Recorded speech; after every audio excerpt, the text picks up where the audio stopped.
On our anniversary, my wife didn't come home all night. It wasn't until the next morning that I received a video from her assistant, Thaddeus Harrington. In the video, Thaddeus was topless and said to the camera, "Sorry, brother Lysander Whitaker. Last night MTKS Montgomery was too drunk to leave, so I stayed with her all night. Oh yeah, sister-in-law is really good at this." At the end of the video, the camera also purposely took a side shot of Serafina Montgomery sleeping on the bed, only revealing her fragrant shoulder. I was completely cold inside and decided to leave. On the night I was about to give my wife the divorce papers, my cell phone suddenly received a text message from my wife 7 years ago. "Lysander, asleep. I'm going to get my license tomorrow. I'm so nervous." At this point, the thought of divorce was all in my head. I stuffed a few of my regular clothes into my suitcase. My hands were busy and distracted. Suddenly, I noticed an old cardboard box in the corner of my desk, though it was partially covered by clutter. It was the one Serafina and I used when we first got married, and it contained some old things that hid our fond memories from back in the day. Curious, I took the box out and opened it to see some old photos and travel souvenirs inside, as well as what looked to be a popular Chinese cell phone from 7 years ago. Out of curiosity, I pressed the on button, and the screen flashed a few times and actually did light up. That old interface made me feel a wave of nostalgia, and the familiar icons and menus instantly reminded me of the time 7 years ago. I opened the photo album, which was full of pictures of me and Serafina before we got married. We were smiling happily in the photos, our eyes full of anticipation and love for the future. She was leaning against me, sometimes making mischievous faces, sometimes looking tenderly at the camera.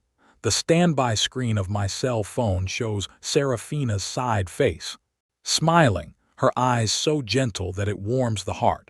My fingers gently slid over the familiar face on the screen, and many emotions welled up in my heart. Just as I was immersed in these memories, my phone gently vibrated, and a WeChat message notification suddenly popped up in the middle of the screen. I froze. The SIM card of this phone had long been deactivated, and it wasn't connected to the home Wi-Fi, so how could it receive a WeChat message? The sender was Serafina's little follower, which was the nickname I gave her back then. The avatar was a selfie of her holding a teddy bear doll, and the background was the first little house we rented together. It was exactly as I remembered it from 7 years ago, completely unchanged. The message was simple, but it was like a bolt of lightning cutting through my confused thoughts. "Lysander, are you asleep? I'm a little nervous. I'm getting my license tomorrow. You think I'll get my name wrong because I'm nervous? Heh." The message was sent on July 10, 2018 at 23:36. My mind went blank. It felt like it was stuck. But it was clearly July 12, 2025 today. A chill went from the soles of my feet straight to the top of my head, and the blood in my body felt like it had frozen. What happened? Is the cell phone broken?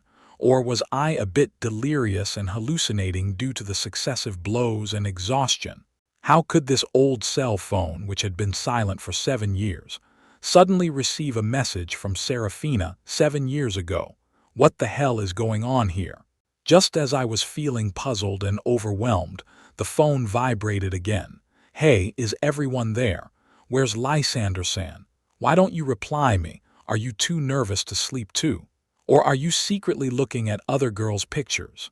The screen showed Serafina's expectant and pouty look from 7 years ago, words filled with longing and love for her upcoming marriage.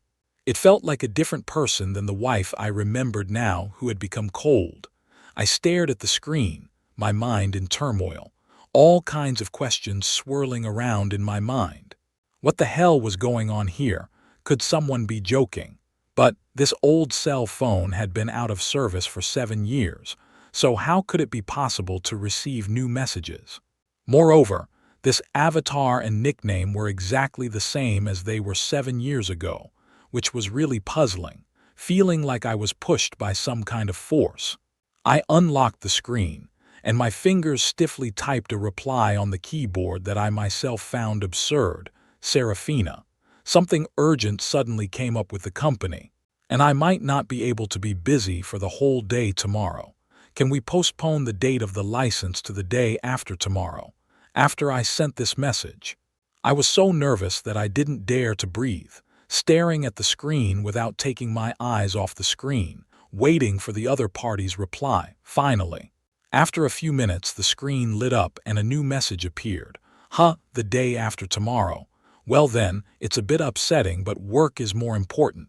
You must take care of yourself, don't get too tired. It's okay as long as I can be with you in the end. Let's get a license the day after tomorrow. I'll wait for you. Love you, good night. When I saw the message from her, she was still so gentle and considerate. Even if her own little wish didn't come true, she was still the first to think about my work. My eyes got wet all of a sudden. She promised. Serafina, 7 years ago, promised to put off getting her license. I put my phone down, feeling like my entire body had lost its strength, and sat down on the cold floor. My heart was beating wildly in my chest, not from excitement but from an indescribable fear and confusion. What had I just exactly done? Had I really gotten in touch with Serafina from 7 years ago? It was so hard for me to believe, it felt like a ridiculous dream. I tried to calm myself down, trying to make sense of what had just happened, but my thoughts were so jumbled that I couldn't make sense of it. At that moment, the sound of a key turning came from the doorway, and then the door to the room was pushed open. Serafina walked in, followed by a drunken Thaddeus. The strong smell of alcohol hit me at once, making me unconsciously frown. Lysander, are you still awake? Serafina's face is a little red and her eyes are a little fluttery, and she looks like she's talking faster than usual. Thaddeus drank too much at the bar. I met him and stopped by to bring him back. His house is quite far away, and I was afraid it wouldn't be safe for him to go back alone. She paused for a moment, feeling that her explanation was insufficient, so she added another sentence, her tone deliberately becoming softer, saying, "Don't think too much. It's just a favor between colleagues. Don't think too much about these 3 words," she said more and more frequently. Every time she came home late or went on a business trip with Thaddeus, or even had some vague messages on her cell phone, she always used these easy words to respond to all of my questions and grievances. I didn't say anything, just watched her quietly, watching her carefully help Thaddeus onto the couch, watching her easily loosen his collar, and even thoughtfully wiping the sweat from his forehead with a tissue. Every action, it seemed so natural, as if she had practiced it many times. "Thank you, sister-in-law, it's really troublesome." The corner of Thaddeus' mouth raised a provocative smile. His eyes were a bit mesmerized, and he intentionally dragged out his tone and said, "Oops, I have such a bad memory. Today is clearly the wedding anniversary of Lysander, brother and sister-in-law. I'm so sorry to have to trouble sister-in-law to take care of me, a drunkard." I was a bit shocked and confused, not because I was angered by his provocation, but because he mentioned that today is the wedding anniversary. Wedding anniversary, today. The wedding anniversary was clearly yesterday. Yesterday, Serafina and I had a fight over our anniversary. How could it be today? I desperately thought back, trying to find a little clue about yesterday, but my memory became blurry as if something had messed it up. I suddenly pulled out my cell phone, my fingers shaking a little as I opened the calendar, then rushed through past memo emails and some old chat logs. But there was nothing. All records of wedding anniversaries showed July 12th. Surprisingly, today's phone calendar showed a reminder of the wedding anniversary, and the date was still July 12th. My head is a mess, and it feels like there are a lot of bees flying around in it. How could this have happened? There was a big clash between reality and memory, and it was giving me a huge headache. Suddenly, a horrible idea came to me. Can we postpone the date of the license to the day after tomorrow? The day after tomorrow. Okay, Let's get the license the day after tomorrow. You have to be the most handsome groom too, just now. It's as if my conversation with Serafina from 7 years ago is still echoing in my ears. Could it be because I sent a message to Serafina on that old cell phone informing her to postpone the date of the license? My heart began to beat fast, and a strange but seemingly the only explanation appeared in my mind. I suddenly replied to Serafina from 7 years ago, proposing to change the date of the license from July 11th to July 12th. Now, the anniversary of my marriage, as I remembered it, turned out to be really July 12th. This revelation was like a sudden lightning strike that completely changed my mind. I watched in awe as Serafina, still busy looking for Thaddeus' slippers, saw Thaddeus, a little drunk, saying something to her, to which she responded patiently. It was a scene that felt both familiar and strange to me. I was familiar with Serafina always putting Thaddeus in front of me. I was a little surprised, though, that I remembered that we had argued so much about it yesterday, and now the memory of that argument seemed to have become fuzzy, and maybe not even real anymore. That old cell phone that actually did allow me to contact Serafina 7 years ago. I realized that small changes in the past can really affect things in the present, even altering my memories. After the shock and horror, a calm and seductive thought came into my mind. Since I was able to change the date of the license, could I stop everything from happening? Could I go back 7 years and tell that Serafina, who had a vision of the future, that we weren't getting married? My story with Serafina started out beautifully, like so many classic love stories, full of passion and dreams. Our love was simple and fiery then. We stayed up late in the library, ate cheap lunches in the cafeteria together, and envisioned a bright future. When it came to graduation season, many of our classmates were still busy looking for stable jobs, while we made a bold decision and chose to start a business together. We rented a simple office, and while we were busy looking for clients and investments during the day, we huddled in a small rented room at night, planning the future of our company on the computer. It was a hard time, but a happy one. In order to save money, we often set up our own office and went to the market to buy food and cook together. Once, in order to complete an important project, we hardly slept for a few days and nights. And when we were tired, we just lay down on the table to take a rest, and then woke up and continued to work. Although I was very tired, I felt especially proud and accomplished when I saw the company growing step by step. For the development of the company, I often have to participate in various social activities and accompany customers to eat and drink. I am not very good at drinking, but in order to get the order, I can only force myself to drink. Finally, one day, my stomach couldn't take it anymore, and the pain was so severe that I could only curled up on the cold floor, and was then rushed into the hospital. It was my first stomach bleed, and it was Serafina who accompanied me to the hospital in tears, lying on the hospital bed.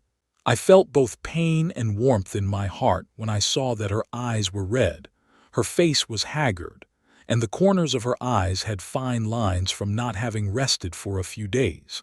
She held my hand, tears fell one after another, her voice choked and said, "Lysander, don't work so hard, it hurts me to see you like this, really. When the company has stabilized, don't worry about those social functions, okay? The body is the most important thing." She sniffled, her eyes showed determination and a hint of guilt. "In the future, I'll take care of you for the rest of your life." At that time, I really believe that she is serious. I also silently vowed, when I get better, I must cherish this hard-won feelings. Later, the company gradually on track. The scale has become bigger and bigger. The office moved from the village to the CBD. We also moved from the rented house into this spacious and bright mansion. However, I don't know when everything changed. The company got bigger and bigger, and Serafina became busier and busier. She became a real powerhouse, doing things crisply and with great initiative. She came home later and later, often looking tired and smelling of alcohol from socializing. Sometimes even stay out all night, call over either no answer or cell phone off. When she came home, she became very quiet and no longer shared her happiness or worries at work with me as she used to do. Now she is always holding her cell phone, giggling at the WeChat on the screen, with a sweet and shy expression on her face that I have never seen before. When I asked her who she was chatting with, she always spoke vaguely, saying it was about work or gossiping with friends. It was hard not to be a little skeptical in my mind. Especially after Thaddeus came along. Young and capable, he often accompanied Serafina to various important events. The tacit understanding between the two in public, as well as the occasional hint of intimacy in private, made me feel uncomfortable. Finally, on an afternoon that I thought couldn't be more ordinary, I received an anonymous email from a former colleague at the company. When I opened the email, I saw a few photos, and my heart felt like it had been stabbed by a shard of glass. In the photos, Serafina and Thaddeus were together. They were kissing at a cocktail party and looked very intimate. At that moment, all the doubts in my mind became reality. She had really changed her mind. I felt so much anger, pain, and humiliation inside me that it hit me like a tsunami. I asked Serafina about it, but she vehemently denied it, claiming that those photos were synthesized and that someone was deliberately framing her. But her explanation sounded feeble. That's when I suddenly remembered that, in my memory, we had planned to have a big argument on the night of our wedding anniversary, July 11th. That night, Serafina said she had a business engagement at the office and didn't come back all night and kept her cell phone switched off. The next morning, Thaddeus surprised me by sending me a very uncomfortable and ambiguous video featuring none other than Serafina and him. When I opened the video, the image was a hotel room with a messy king-size bed. Thaddeus was topless, facing the camera, and said in a very smug and challenging tone, "Brother Lysander, I'm sorry, but last night MTKS Montgomery had too much to drink and couldn't leave, so I stayed with her all night. Oh, by the way, sister-in-law is really skillful." At the end of the video, the camera purposely swept over the sleeping Serafina on the bed, with only her fragrant shoulders exposed. That video shattered all my illusions about the marriage and made me determined to get a divorce. Now, because of that text message I sent to Serafina 7 years ago to postpone the date of our license, our wedding anniversary has been postponed to July 12th. In my memory, there was the all-nighter on the night of July 11th and the upsetting video on the morning of July 12th. None of this seems to have happened in the current timeline. Even though Serafina came home late and had Thaddeus with her, she at least came back. The night and the video that had so thoroughly disappointed me seemed to have been avoided. I felt a little dizzy. This old cell phone was capable of more than I could have imagined. It hadn't just changed the date, it had affected my memory. Maybe even actually changed something important. After helping Thaddeus into the guest room, Serafina returned. She seemed to have washed her face, and the redness in her face had faded quite a bit. But there was still a bit of fatigue in her eyes. Seeing me sitting motionless on the sofa, my face a bit pale, she walked over. "Lysander, what's wrong with you?" Her voice was soft, and there was a bit of warmth that had been missing for a long time, making my heart flutter. She reached out her hand to touch my forehead, and I instinctively dodged it, resulting in her hand stopping in the air. "Your face doesn't look very good. Are you feeling sick? Do you want to go to the hospital for a checkup?" She withdrew her hand a bit awkwardly, but her tone still showed concern. Is this really Serafina? My mind was cluttered. In the old days, the impression she gave me was either a cold back, an impatient tone on the phone, or the mechanical "I'm tired, leave me alone" when she came home late at night. It's been a long time since I've heard her speak to me in such a gentle tone, let alone her taking the initiative to care about my health. For the past many days, all she had given me was the cold back phone call with her impatient attitude or the perfunctory "I'm tired." leave me alone when she came home late at night. We could have argued many times over Thaddeus. She always used her job to defend him, and whenever I accidentally questioned their relationship, she would get very angry and accuse me of being careful. Then I received a photo from an ex-colleague and questioned her with the evidence, and to my surprise, she admitted to cheating without a second thought. She didn't feel guilty or flustered at all. She just looked at me calmly and said in an almost cold tone that she admitted it. "I'm with Thaddeus. Lysander, we're long past our feelings for each other. Leave each other alone." Those words were like a dull knife, slowly cutting away my last hope. Her openly admitted cheating became the direct cause of my decision to divorce. But why is it that, when I desperately recall that confrontation now, my mind is shrouded in a thick fog? I was surprised to realize that I never seemed to have received those photos of Serafina and Thaddeus cheating that my ex-colleagues sent me, and all of my previous arguments with Thaddeus and Serafina were gone. The evidence of cheating that had once caused me so much pain was completely gone, as if it had never happened. My memories, as if they had been tampered with, became fuzzy and fragmented. The Serafina in front of me, although she showed concern for Thaddeus, seemed to have done nothing more than send him home and take care of her drunken coworker, and hadn't done anything to cross the line. Could it be that my relationship with Serafina and the attitude between her and Thaddeus had changed so drastically just because I had delayed getting my license for a day? How is that possible? "Lysander, what's wrong with you? Don't worry me." She looked at me for a long time without saying anything, only staring at me with an almost agonized look. Her tone was getting tense, even a little choked up. "Is it an old head injury coming back? An old injury? Do I have any old head injuries?" I was even more confused.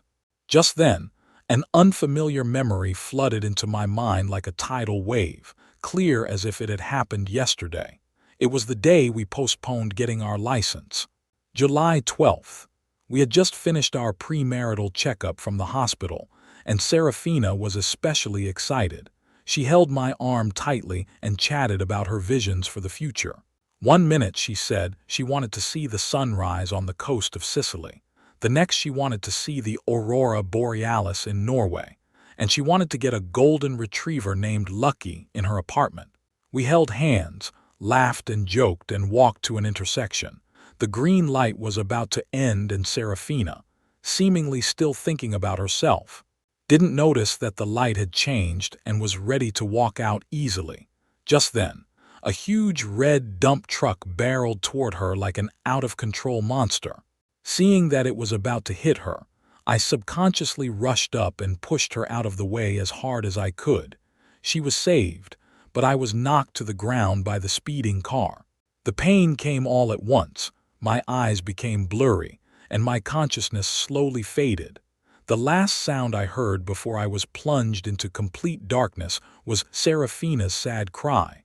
"Lysander." When I woke up, Serafina was sitting on the edge of my bed.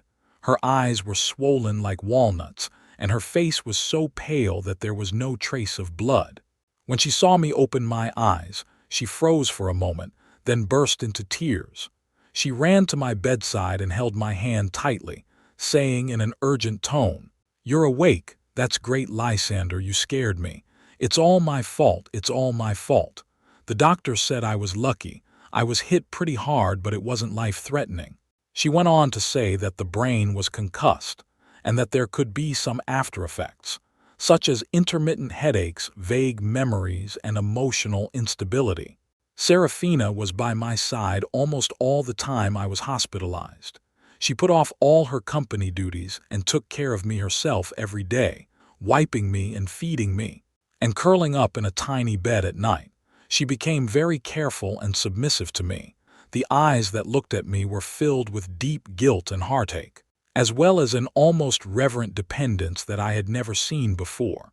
During that time, one of the things she often said to me was, "Lysander, you must get well. From now on, it's my turn to take care of you." The The memory of this sudden car accident is like a high-definition documentary that keeps replaying in my mind. Every detail was so real. I could feel the pain when I was hit, smell the hospital disinfectant, and see Serafina's eyes filled with tears and guilt at that time. Is all this real? Had I really been in a car accident before to save her, and was left with post-concussion aftereffects? Is this the old injury she was talking about? It turns out that she showed unusual concern for me tonight, all because I delayed getting my license for a day, which resulted in us having this accident on July 12th. Little did I know that this accident, where I desperately tried to save her, would become a major turning point in our relationship. Serafina had deeper feelings for me, or at least felt some responsibility because she felt guilty or was touched. So, she didn't disappear all night with Thaddeus on the night of July 11th, her wedding anniversary, as she did in the original timeline, and that's why she didn't outright admit to the cheating. Is that why she's so concerned about my health now? Could it be that that action I unintentionally took really changed the direction of our marriage in some way? Maybe. Things aren't as bad as I thought. Perhaps there was still a chance to repair our relationship. Just then, Thaddeus' voice came from the guest room again. Sounding a bit weak, Serafina, my head hurts a bit. Serafina was still looking at me with apologies, but as soon as she heard Thaddeus' voice, her expression immediately became tense. She didn't have time to comfort me anymore, and hurriedly stood up with a worried look on her face and said, "He doesn't seem to be feeling well. I'll go take a look." She turned her head, her eyes full of apologies, her voice soft as if she was comforting a child. "Lysander, eat something first. The medicine is on the table. Remember to take it on time." After saying that, she hurriedly went to see Thaddeus and would be back soon. Seeing her somewhat flustered back, my heart sank. This scene felt familiar to me, as if I had returned to a certain moment in the past. In the past, whenever there was any situation on Thaddeus' side, whether it was trouble at work or discomfort, Serafina would always be the first to take care of him, leaving me completely aside. I remember one time I had a very bad cold and high fever. I was lying in bed all day without food. I felt feverish all over, and my consciousness was a little fuzzy. I dialed the phone to Serafina, who was out of town on a business trip. My voice as weak as a mosquito. On the other end of the line, she was silent for a few seconds, and then said, "Lysander, I have an important project meeting here. You find some medicine to take. I will rush back after I finish." As a result, she came back the next day, smelling strongly of perfume, and her face was visibly tired. I later learned that she had gone on vacation with Thaddeus. I remembered that we had arranged to go to a long-awaited painting exhibition together, and the tickets had been bought. Before leaving the house, Thaddeus called Serafina, claiming that there was an urgent problem with the company's server. Serafina immediately dropped me off and went back to the office with Thaddeus without even changing out of her carefully chosen dress. Leaving me alone, I waited for a long time in front of the painting exhibition. I remembered that my birthday, the day of my stomach checkup, my parents' wedding anniversary, and countless other days that I should have shared with her, were all interrupted and postponed, or even forgotten time and again, because of Thaddeus' urgent matters, important company matters, and his need for Serafina's help. Each time, Serafina would give what sounded like an appropriate reason, saying that work required teamwork. Each time, she always dealt with matters concerning Thaddeus first. As a result, every time, I was the one left behind. I used to get angry and argue with her, asking her why Thaddeus was always ahead of me.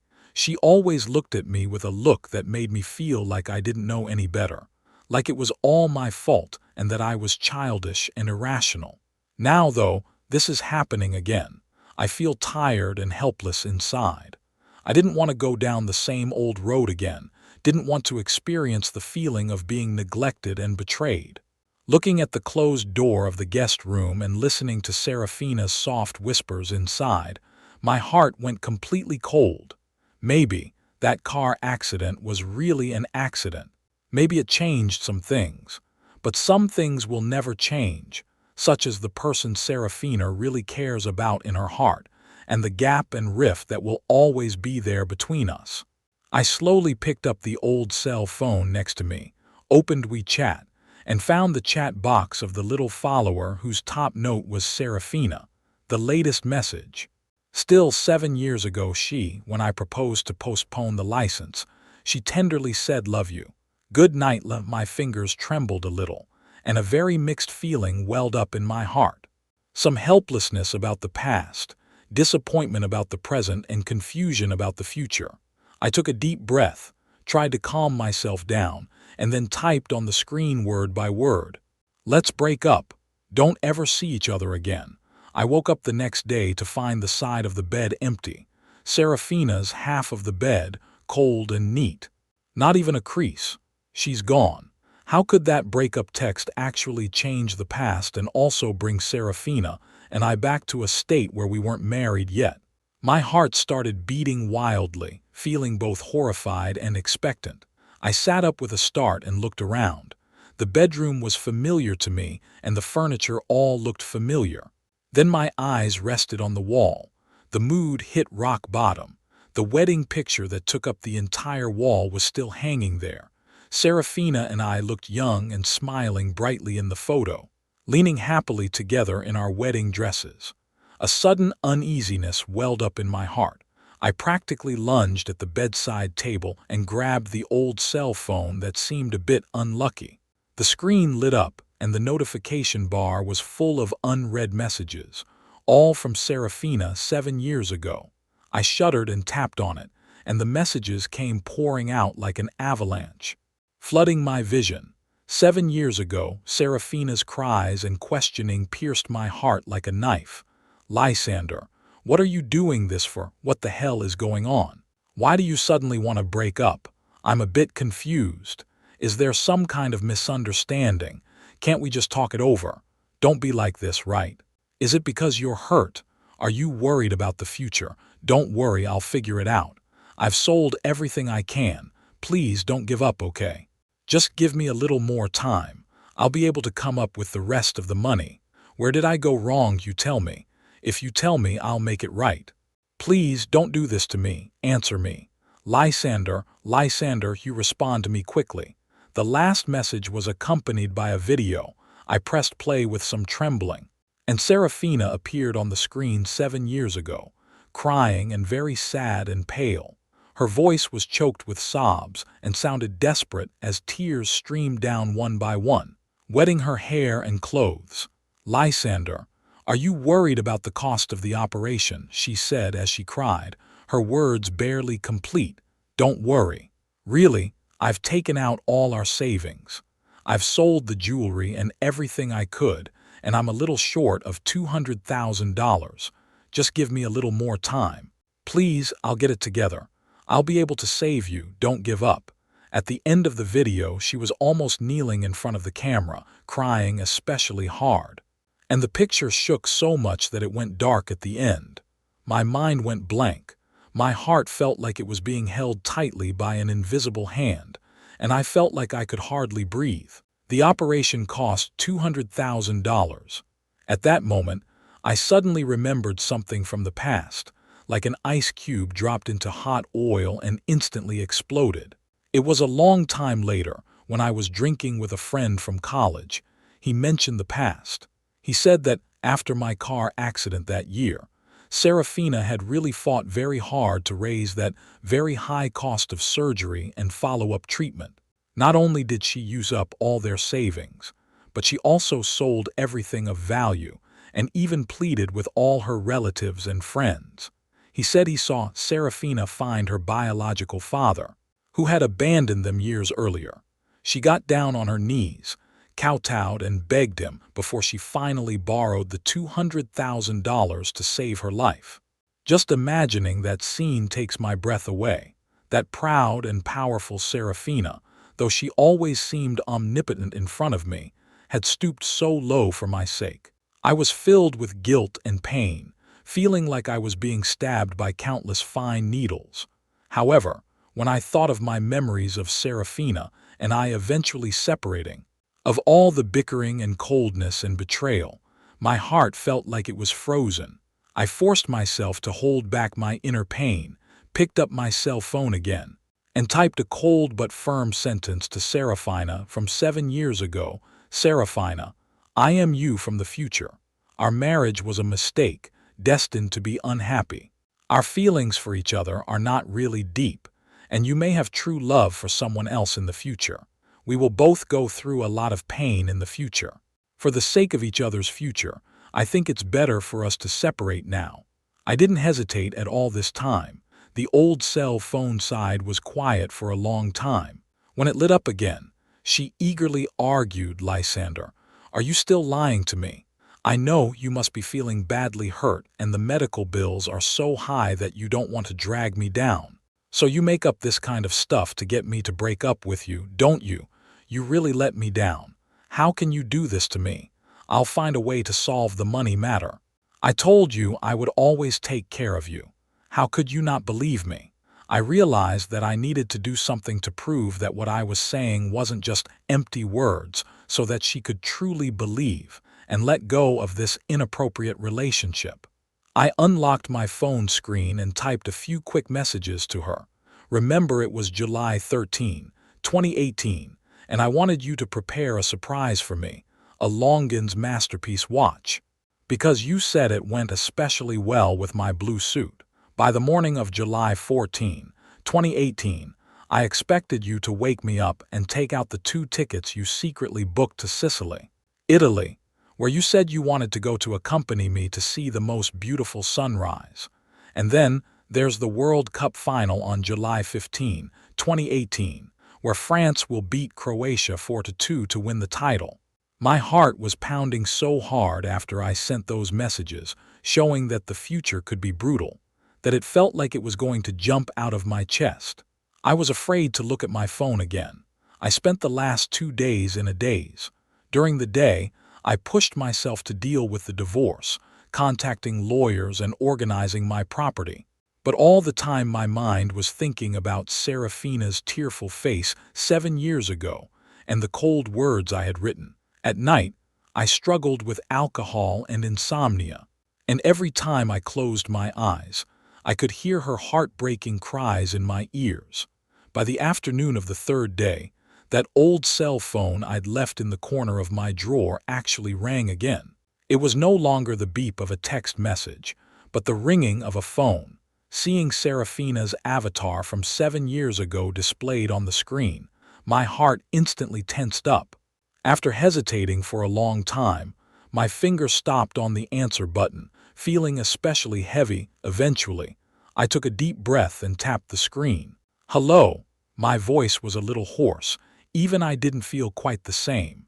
There was silence on the other end of the line for a few moments, and then a very weak-sounding voice came through, like it might break down at any moment. It was Serafina, the Serafina of 7 years ago. Lysander, is that you? Her voice revealed incredible shock. It's me. Are you serious? She asked, fear and confusion in her voice. I didn't answer right away. The sound of her suppressed intermittent breathing could be heard in the earpiece, as well as the faint dripping sound of the equipment in the hospital. She didn't wait for me to speak and continued to talk to herself, her voice sounding far away, with a gripping sense of emptiness.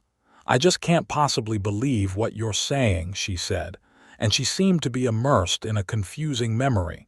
On the 13th, I rushed to the hospital, wanting to ask you face to face if you were saying strange things. However, the nurse stopped me. She said you were still in a heavy coma. Not awake at all, my heart sank. I still didn't die in my heart. On the 14th, I went to the police station. I thought if something really happened to you, your cell phone and relics should be kept by them. When she said this, her voice was a little nervous. She laughed, and then became weepy again. But the police told me that your cell phone was completely damaged at the scene of the accident, and there was no way to keep it. Then came yesterday, the 15th, the day of the World Cup final. Her voice got lower and lower, full of despair. I don't watch soccer. I don't even know what part of Croatia is in. But I sat in front of the TV anyway, watching the game, and all the time in my heart, I was hoping that Croatia would win. As long as they won, none of what you said would be true. But in the end, France scored the fourth goal, and I saw with my own eyes that the score became 4-2, exactly as you said. On the other end of the phone, she couldn't contain herself any longer, crying with great fear and devastation, as if the whole world was crumbling in front of her. Lysander, tell me, please tell me, are we really going to get a divorce? She asked, choking back sobs, each word sounding like it took the last bit of her strength. My throat felt like it was clogged with something hard. I was silent for a long time, closing my eyes, feeling the warm tears running down the corners of my eyes, and finally managed to squeeze one word out from between my teeth. Yes. The other end of the phone she suppressed crying, your voice after 7 years has become so much, but I can hear it, it is still you. Yes, 7 years. How can it be unchanged? I feel a trace of bitterness in my heart. When I first graduated 7 years ago, I was still full of hope and vigor, but now I am no longer that teenager. Nowadays, not only do I have stomach problems, but I have also become hunchbacked, and the beard on my face has grown out of control, making me a middle-aged man. Just like 7 years ago, Serafina loved me very much, but 7 years later she cheated on me because she no longer loved me. Even I am changing. Who am I to expect Serafina, who was willing to do everything for me in the beginning, to remain the same after 7 years? She's like a lost child. Didn't we agree to be together forever? I don't know how to answer that. Yeah, why is it because of time, the distance? Was it temptation? Or was it actually that we weren't right for each other at all? She seemed to stop wanting answers and just whimpered there. It was a long time before she spoke again, a strange calmness in her voice, and began to ask for those details about the future or the good times she had had. So, did we ever go to Sicily to see the sunrise? Her voice trembled with a hint of longing and anticipation. My tears suddenly became uncontrollable and began to fall in large clumps. Choking back sobs, I tried to sound as calm as I could and said, "Places we've been. You had said that Sicily had a Mediterranean climate with 4 seasons. Just like our love. On the cliffs of the east coast, the early morning sea breeze had messed up your hair, and I had fixed it for you and kissed you, and I promised you that I would only love you in this life." But I couldn't go on, and the sentence that followed was replaced by an agonizing silence. On the other side of the phone, your crying became louder. She asked again, "How about Norway? Have we ever gone to see the aurora together?" Been there, I thought. Those images are both beautiful and a little sad. To experience the grandeur of the universe at the end of the world. You said, that night, outside the cabin in Tromsø, green ribbons of light swayed in the night sky like silk, as if they were elves. We stood in the snow, feeling so small, and it was cold. But you said how lucky you were that you didn't feel cold as long as you held me. Our dog, did we ever have a golden named Lucky? She continued to ask with a sob in her voice. I answered yes, with a bit of a sniffle in my voice as well. She wasn't so little when we adopted her and was a very gentle old fellow. She stayed with us for 3 years, and finally one fall afternoon she went in your arms. You held me in your arms and cried for a long time, and you said you were afraid. Afraid that I, too, would leave you quietly, as Lucky had done. Memories are so beautiful. Reality is so cruel. Every detail that was once full of love now seems to have turned into a knife that pierces her heart. Why did we, then, choose to divorce? Serafina finally asked this most important and frightening question. Her voice was already hoarse and sounded full of despair. I didn't say anything. What to say to her? Tell her that time will make everything less important. Tell her that the little things in life kill enthusiasm. Tell her how complex human nature is, and how deep her desires run. In the end, trembling, I told her the worst of those images. Bit by bit, in the calmest and most brutal of tones. "We will change. You will come home later and later. Your cell phone will be full of messages you can't return, and the distance between us will grow. You'd be at company parties, hugging and kissing other men intimately. Though you'd say it was a social necessity, you'd be in a hotel room with another man on the night of our anniversary. And you'd say it was for an important contract. And just as my voice became hoarse after 7 years, you would stop loving me after 7 years. I can't go on." On the other end of the line, Serafina had broken down and was crying out in agony, her voice full of despair, as if her soul had been completely shattered. She seemed to be trying to say something, but all that came out were broken sounds, and finally, only heartbreakingly sustained sobs, and then the phone was eagerly hung up. I don't know how long it took, but I woke up again. This time, I wasn't lying in that cold apartment full of divorce memories. What came into my eyes was the familiar floral wallpaper, and the faint scent of sunshine and food wafted through the air. I sat up suddenly and looked around. This was my parents' bedroom. How did I end up here? "Are you awake? If you're awake, get up and eat quickly. Don't dawdle, you'll be late for work." Mom's voice came through the door with a bit of a familiar scolding. "Off to work? How come you're late? I'm totally confused right now, my mind is blank. Hadn't I decided to get a divorce and was taking care of things? Hadn't I just had a heartbreaking phone call with Serafina from 7 years ago?" I staggered out of my bedroom to see my parents sitting at the living room table, which held a hot breakfast. They saw me and had familiar smiles on their faces. "What are you doing here? Come and eat breakfast." My father pointed to the table. I wanted to ask something, but I didn't know what to say.